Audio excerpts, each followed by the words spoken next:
बिस्मिल्लाहिर्रहमानिर्रहीम। अस्सलाम वालेकुम डियर स्टूडेंट, आज हम स्टार्ट करेंगे टॉपिक 14.3 जिसका नाम है magnetic flux and flux density. ये लॉन्ग और शॉर्ट दोनों लिहाज से बहुत इंपॉर्टेंट है और ये किस तरह से पूछा जा सकता है।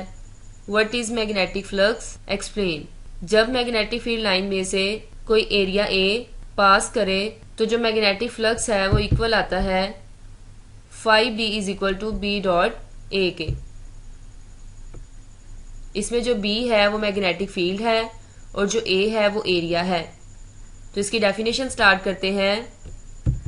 The magnetic flux phi B through a plane element of area A in a uniform magnetic field B is given by dot product of B and A। और इसके साथ हम लिखेंगे phi B is equal to B dot A और phi B is equal to B A cos theta. Next है, note that A is a vector whose magnitude is the area of element and whose direction is along the normal to the surface of element. Theta is the angle between the directions of the vectors B and A. Next है, Figure B, the field is directed along the normal to the area, so theta is 0। ये MCQs भी पूछा जा सकता है। Flux is maximum equal to BA when the field is parallel। इसमें से भी MCQs पूछा जा सकता है। When the field is parallel to the plane of the area, figure C, the angle between the field and normal to the area is 90 degree।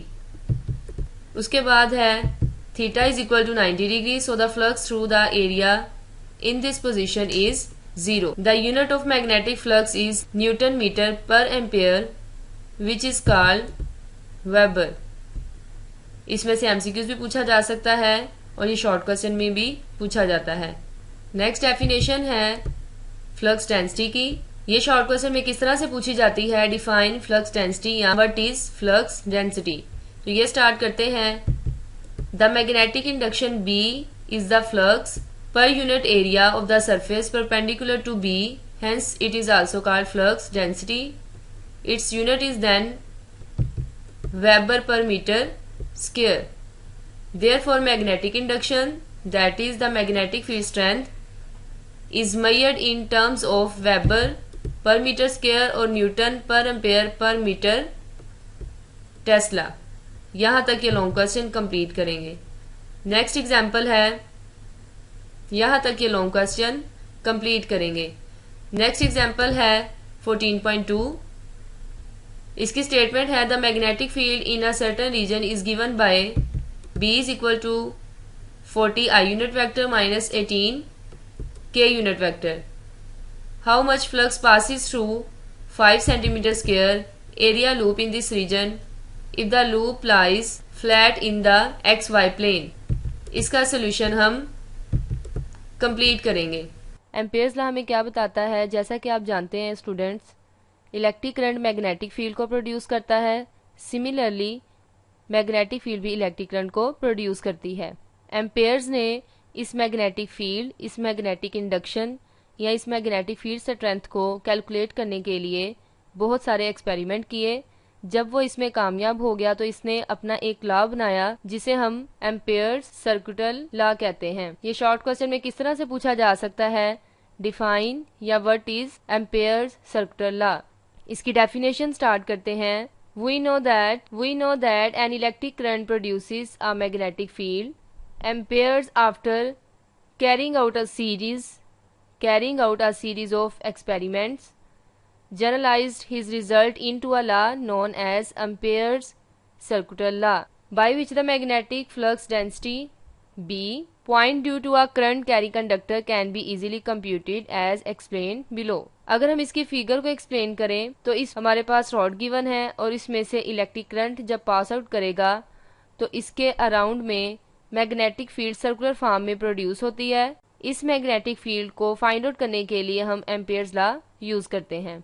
ये long question में किस तरह से पूछा जा सकता है, state and explain Ampere's law और ये क्वेश्चन इस तरह से भी पूछा जाता है, why is B non zero outside the solenoid. इस लाइन में से एमसीक्यूज भी पूछा जा सकता है, where mu not is a constant is known as relative permittivity of free space. इसके अलावा इसमें जो बी है ये मैग्नेटिक फील्ड है और जो डेल एल है ये स्मॉल एलिमेंट्स ऑफ लेंथ, इसे हम स्मॉल एलिमेंट्स ऑफ लेंथ भी कहते हैं और ये इक्वल है B del L cos theta के। इसमें से एमसीक्यूज भी पूछा जा सकता है कि relative permittivity permeability of free space, इसमें जो म्यू नॉट है उसका नाम है परमिएबिलिटी ऑफ फ्री स्पेस और इसकी वैल्यू है 4 pi into 10⁻⁻7 weber per ampere per metre. इसमें से एमसीक्यूज भी पेपर में पूछा जा सकता है। यहाँ तक ये लॉन्ग क्वेश्चन कंप्लीट करेंगे। हमारा नेक्स्ट टॉपिक है field due to a current carrying solenoid. ये लॉन्ग क्वेश्चन के लिहाज से बहुत ज़्यादा इंपॉर्टेंट है और ये किस तरह से पूछा जा सकता है, what is solenoid, using Ampere's law find an expression for the magnetic field B of a current carrying solenoid. इसके अलावा ये इस तरह से भी पूछा जा सकता है, calculate the magnetic field due to current carrying solenoid by using Ampere's law. इस पेज में से जो शॉर्ट क्वेश्चन पूछा जा सकता है वो है सोलिनाइड। ये किस तरह से पूछा जाता है, व्हाट इज सोलिनाइड या डिफाइन सोलिनाइड। तो ये स्टार्ट करते हैं, a solenoid is a long tightly wound cylindrical coil of wire. When current passes through such a coil, it behaves like a bar magnet. यहाँ तक ये डेफिनेशन कंप्लीट करेंगे। ये पेज भी लॉन्ग क्वेश्चन में कंप्लीट करेंगे और इसके साथ फिगर ए और फिगर बी दोनों ड्रा करेंगे। ये पेज भी हम इसमें कंप्लीट करेंगे। यहाँ तक हम ये लॉन्ग क्वेश्चन कंप्लीट करेंगे। सोलिनाइड की जो मैग्नेटिक फील्ड आई है वो है B is equal to mu naught n I के। इसमें से एमसीक्यूज भी पूछा जा सकता है। नेक्स्ट है एग्जाम्पल नंबर 14.3। इसकी स्टेटमेंट है, a solenoid 15 centimetre long has 300 turns of wire, a current of 5 amperes flows through it, what is the magnitude of magnetic field inside the solenoid. इसका सोल्यूशन हम कंप्लीट करेंगे।